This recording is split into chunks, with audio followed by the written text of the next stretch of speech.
The Challenge of the Yukon. On King! On your Malamute! The Wonder Dog King, swiftest and strongest of Eskimo lead dogs, blazes the trail through storm and snow for Sergeant Preston as he meets the Challenge of the Yukon.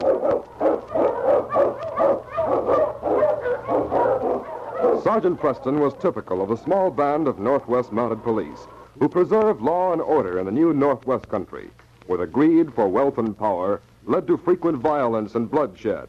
But in spite of the odds against them, Sergeant Preston and his Wonder Dog King met that challenge, and justice ruled triumphant.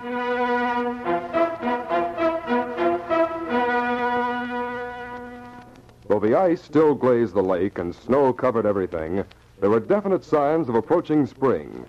The Yukon days were longer and brighter, and the sun at times felt warm on the prospector's face. It was early morning when Sergeant Preston sat in Pat Gallagher's cabin having breakfast. You had to come around the shore of the lake, didn't you? Yeah. That's the only reason I hate to see spring come. I could shorten my trip by 20 miles if I could come straight across. But it's too dangerous now. Bad holes, frozen over with thin ice and covered with snow. The ice has been dangerous for over a week. Drink some more tea and warm yourself while I put some salt pork in the griddle. Thanks, Pat. This tastes good. Listen to King. Don't tell me it's more visitors I'm having. You're the first one who's been here in 3 weeks. I wonder what he's barking at. What's the matter, King? He's looking out at the lake. Pat, look. There's a man crossing the lake, the fool. Doesn't he know he'll break through? Hey, you! Hello! He can't hear you. He's too far away and his ears are covered. We gotta stop him before he reaches that thin ice. Come on, Pat. My dog team's ready. We'll catch him. I'm afraid we won't be in time. I'd better bring a pole in case he breaks through. King, old fella, see that man out there? Well, after him, boy. Catch him. Go on, boy. That's it. Hurry, Pat. I'm coming. I've sent King on ahead. We may catch him in time. Here's the pole. I'll throw it on the sled. On your Malamute!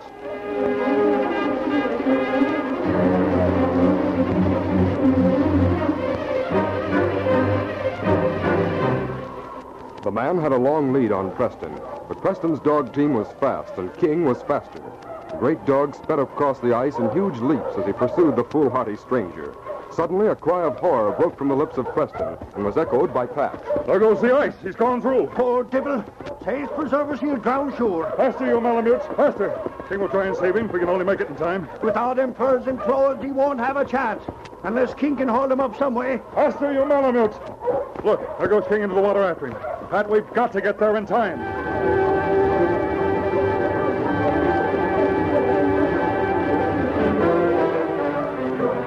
King hesitated only a second before leaping into the icy water. Swimming powerfully, he reached the struggling man, who grasped frantically at the heavy fur of King's neck. Hurry, Pat. King's holding him up. Watch that ice at the edge there. Bring that pole. Here it is. Keep your feet kicking, man, and hang on to the dog. This way, King. Now you, grab the end of this pole and let go of the dog.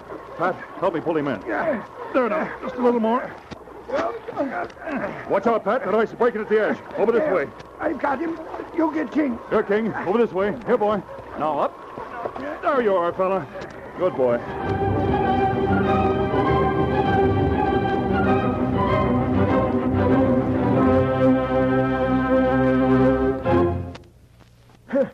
I sure owe my life to that Malamute.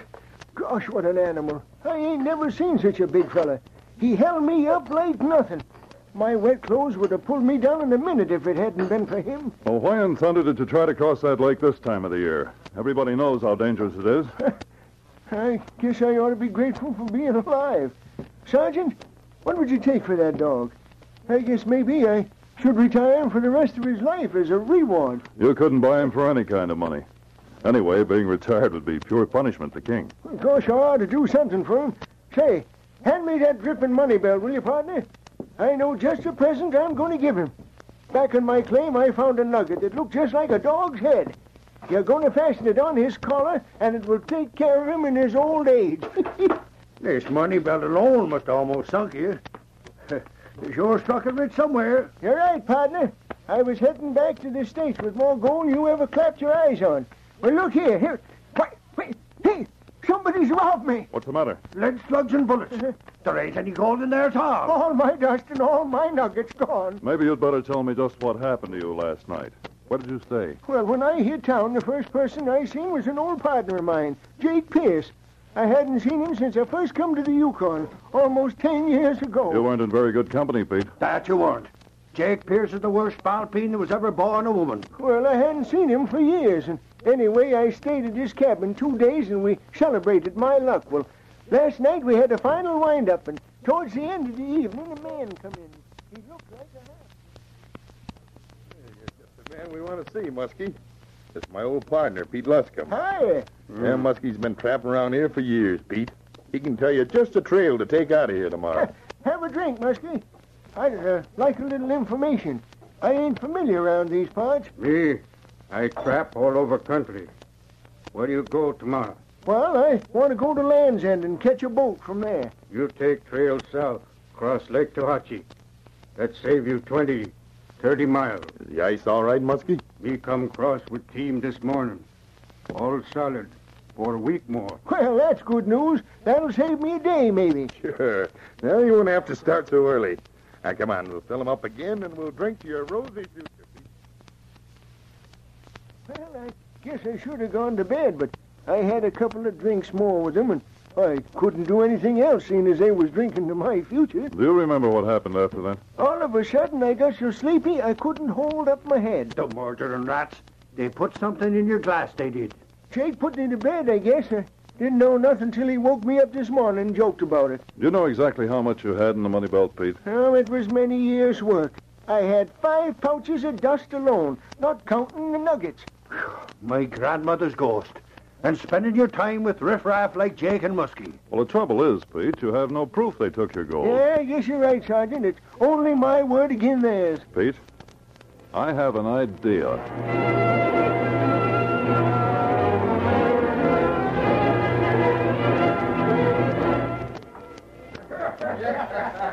That evening in the Golden Pheasant Cafe, Jake Pierce was talking earnestly to Jim Kane, a prospector. Yeah, but, Jim, you just got back from your claim. You ain't going to need your dog team. I'll pay you a good price for it. I ain't hankering to sell my team to you, Jake. I've seen you handle dogs before, and I ain't able to put my animals in your hand for any kind of money. Maybe you'd be interested if I threw in this nugget. It's the shape of a dog's head, and... How was your trip? Hi, Sergeant. Hello, boys. How are you? yeah, there's Sergeant Preston, and right... Why, that's Pete. Hi there, Sergeant. Hello, Kane. How are you, Jake? Fine. Well, Pete, you're back. Hello, Jake. Yeah, I'm back again. I just happened to meet up with the sergeant here this morning, and he said that half-breed didn't know what he was talking about last night. The lake ain't safe to cross, so I come back to town to try and pick up a dog team. I'll need it if I've got to trek all them extra miles around the lake. Know anybody with a dog team for sale? Pete says he has plenty of money. Jake's just been trying to buy my team. We'll talk about that later, Kane. Let's all have a drink. Well, maybe we better go over to your cabin first, Jake. I want to get some dust out of my money belt. I'm running a little short of cash. Oh, you don't have to do that. I got plenty. I'll let you have all you need. Come on. What'll you have? Better count me out. I have to get back to my cabin and feed the dogs. I'll see you later. Hey, Yeah, so good long, night. Sergeant. Good night, boys. Well, sir, I'm Pete Lascombe. I don't believe I met you. I'm Jim Kane. Pete's an old partner of mine, Kane. Did I hear you say that you had some dogs for sale? Oh, you just heard that Jake wanted to buy them. They ain't for sale. Well, maybe you'd consider renting them to me. I'm going to Land's End, and I'm taking a boat from there. I'd see that you'd get them back. Well, now, I might be interested in the kind of proposition. Pete, I just remember I got to see somebody. Stay here. I'll be right back. Remember, you're bunking with me tonight. Well, sure, Jake. I'll wait right here for you.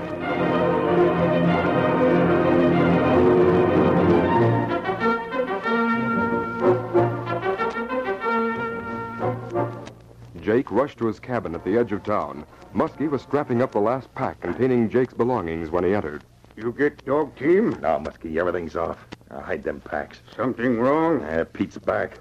He didn't try to cross lake? Yeah, that blasted Mountie stopped him. He came back to get a dog team. He know we robbed him? No, not yet. He ain't opened his money belt since we done it. Maybe we better go right now. Yeah, he'd suspect something for sure if I beat it now. I got a better plan. He's going to run a dog team from Kane and plans to take off early tomorrow morning. If we could get rid of him tonight, we could take the team ourselves and everybody would think he left with it. Get rid of him? You mean my knife? It's better than a gun. A shot might bring trouble. We could put him on sled, then bury him somewhere. Now, Muskie, you hide in that closet behind them curtains. I'll bring Pete back here. And when he's in the right spot, you'll know what to do.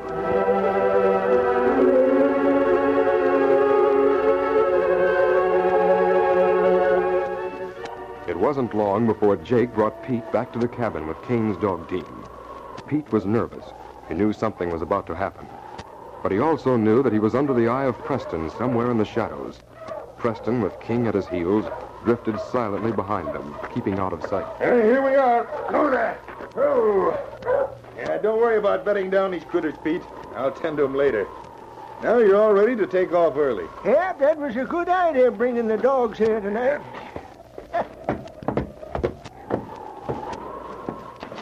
Yeah. I'll fix the nightcap for us first, and then you can hit the hay. It's stuffy in this place. Mind if I open the window for a few minutes? Oh, go ahead. I'll get some glasses. Come on, pull up a chair, Pete. Here's your drink.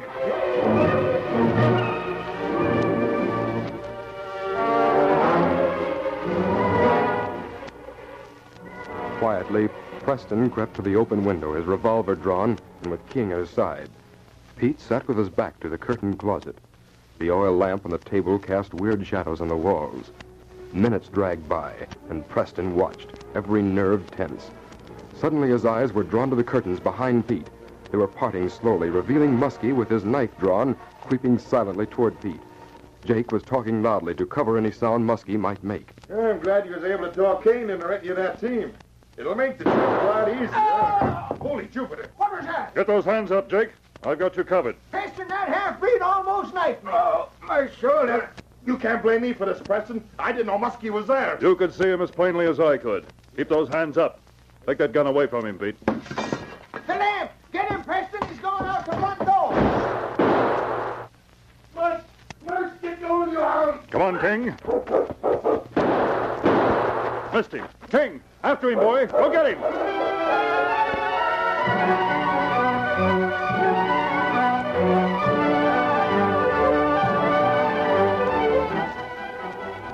Jake, riding the runners of the sled, sped over the frozen ground like an arrow. The dogs, terrified by the shots, raced along frantically.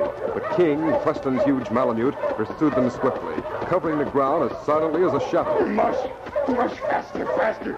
Keep going, you devils. Faster. Suddenly, out of the darkness behind him, a gray shape hurtled through the air, straight at Jake's shoulder. Help. Get down, you. We're coming, King. Hold him, boy. Help. Get down, you. Oh, get down, I tell you. Down, King, down. Good work, King. All right, boy, I'll take over. Here, you, give me that gun. Now get up and start walking. One funny move, and I'll let King finish the job.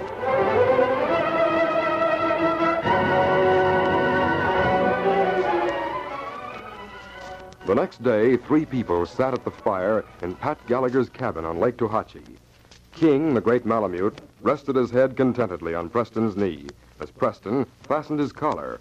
On the collar, a huge nugget the shape of a dog's head gleamed in the firelight. Well, King, old boy, you're looking mighty dressed up with this. Sure, and it's a nice thing for you to be doing, Pete. Giving him such a fine present. Well, it's little enough compared to what he did for me. Well, that's his job, Pete. Isn't it, fella? If every time he did a good job he got a nugget, he'd be a walking gold mine, that he would. Well, he's more than a gold mine to me. There you are, boy. Your collar's fixed. And now I guess the case is closed.